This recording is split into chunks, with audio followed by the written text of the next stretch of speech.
Hello, it's day 51, and I want to talk about the bad eating habit. That's right, Diet Buddy. Trigger warning for today because I'm going to be discussing the terrible thing that rhymes with bananamexia. So if you don't want to come along with me for that, just go ahead and click off now. Okay, so I tried to run a 5K today, and what I discovered was that I can't. I just can't yet. I ran a long way and I ran a lot farther than I usually run, but I still couldn't get there. I wasn't able to run the full thing unbroken like I want to. And you know how the treadmill has those rails along the side?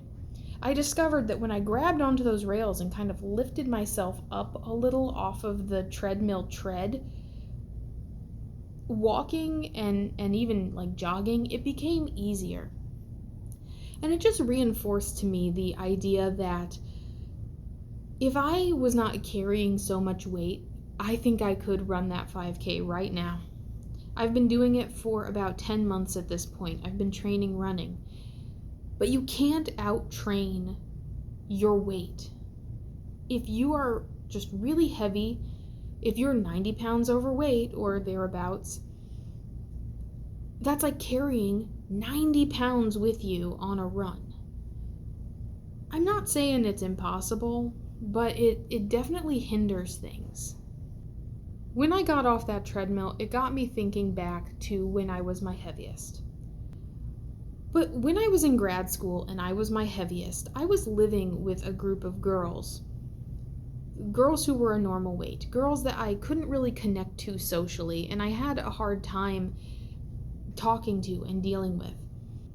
I had a week off school.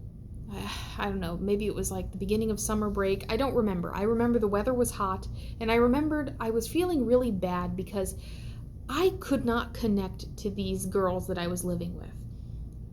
It was getting warmer. I wanted to go swimming, but I felt like I couldn't because I was too fat, and nobody wants to see that, right? So I went home from school, back to my parents, back to my childhood bedroom, and I thought to myself, if my only problem is being overweight, how about I just fix that? How about I just take this week, take this month, and just fix that right now, right? When you're young, you want things to be easy. You want things to go quickly. And when you're young, it's also a lot easier to buy into the idea that weight loss can be simple. It can be very easy as long as you buy the right thing or go on the right program or listen to the right guru. And I fell into that trap. I can't actually remember the week very well. Probably because I was starving. I was starving. I was feeling very bad. I ate very little during that week. I ate probably 300 to 600 calories a day for 1 week. Not even a week, 6 days. 6 days, and I can tell you why I knew it was 6 days. It was because I got home on a Saturday and I ended it on a Friday. And saying that I ended it, that's a very polite way of saying that when my mom made pizza, I went ravenous. My idea was, okay, I'll treat myself. I'll have one slice of pizza. Hey, that's what I'm going to eat that day. For the whole day, that's what I thought I was going to be able to eat. But once I had that slice of pizza, all bets were off. I ate so much pizza that I was sick. I ate like a zombie would eat. I ate so much. I ate like a dog with its face in the bowl that hasn't been fed all day. So I might have lost weight that week. Didn't matter because I binged it all back that weekend. And unfortunately, that's not the beginning of my disordered eating at all, nor is it the end of it. But it is the one time that I will say that I really skirted very close to something so dangerous that I don't think I would have been able to pull myself out of it had I fallen any further into it. You can find hundreds of communities of people online who will encourage you and treat you well if you go into that unhealthy thought process. And that's so scary to me. And I know that there are people out there right now going through the exact same thing, leading themselves down that exact same path with the exact same thought process I had. My thought process was, I would rather die than stay fat. Isn't that horrible? And where does that idea come from? Because I don't think that it comes from within. I think that it seeps in from the outside, and eventually it becomes something that you tell yourself over and over because you believe it. For me, it's a belief in the status quo. The world does not want fat people, therefore it does not want me. So I can't go swimming until I'm skinny. I can't go to a concert until I look good in the dress I bought.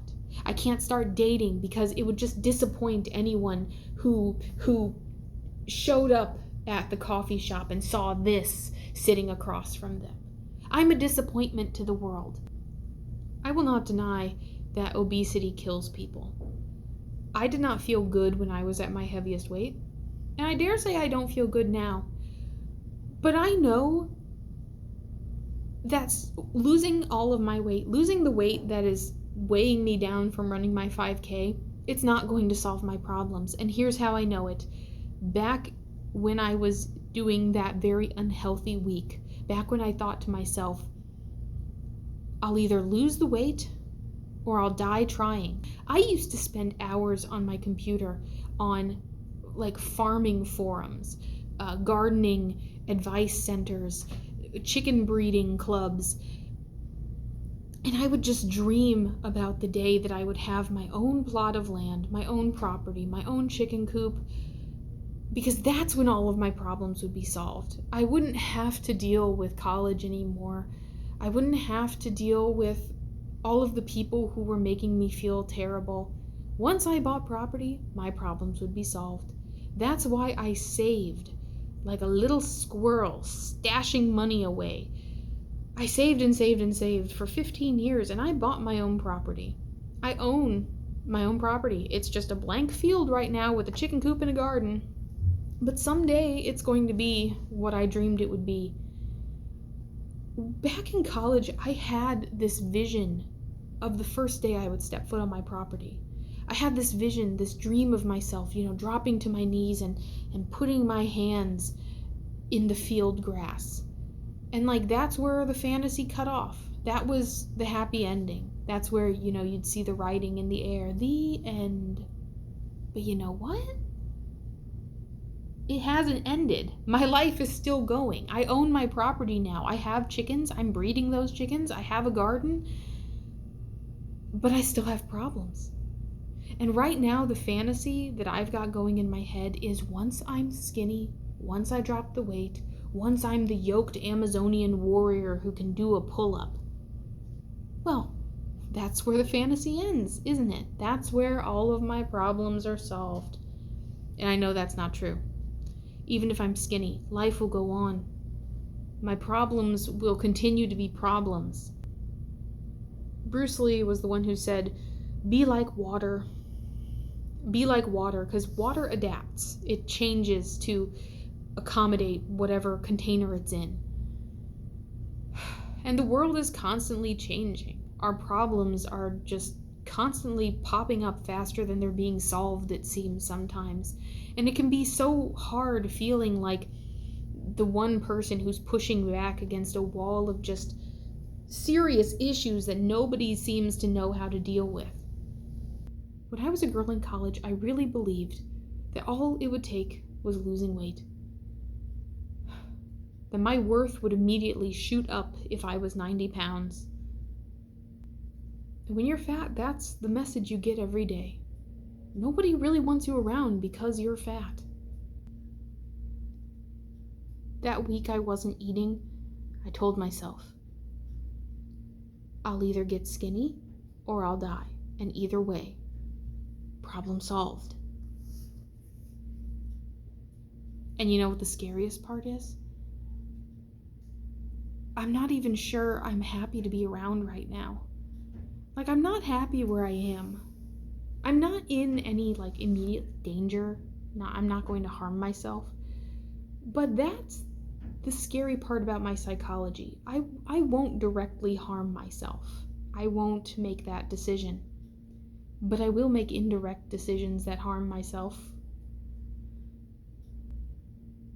I won't make an active plan, but I'll stop eating. I'll stop going to work.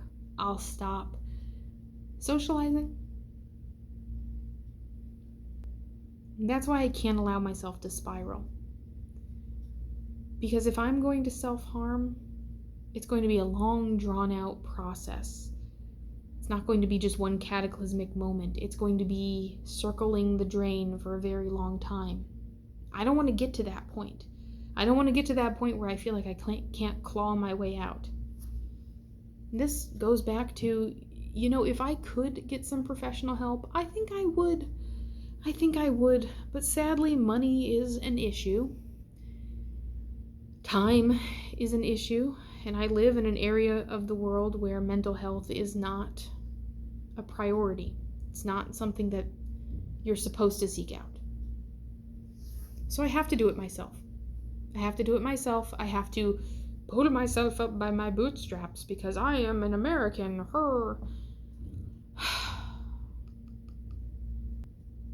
But if you're in a situation where you can get help and you're feeling the same way I am, man, you gotta do it. You gotta do it. I wish I could find a way to do it, but, Okay, Diet Buddy, that was a heavy one for today. But if there's one thing that I can, give to you to take away, one thing that I can, send off into the world with you, you can't really judge people based on the way they look. People like to make fun of fat people. There's a very famous, old meme from, millions of years back of this very fat gentleman wearing a shirt that says, "I beat anorexia." Haha, because you can't be fat and have an eating disorder. I think that you can. I think that you can be a fat person with an eating disorder. And I think it's really short-sighted and silly to think otherwise. It's part of the reason why you really need to take people seriously when they reach out to you for help. There's nothing you can do for me. But if there's somebody out there in the world who you feel like is struggling with mental health or with an eating disorder, be there for that person. And if you're somebody who is struggling with something like that, you should tell someone. You should tell someone, even if it's just a YouTube video. Be gentle with yourself. You only get one of yourself. Be nice. You're fragile. It's okay.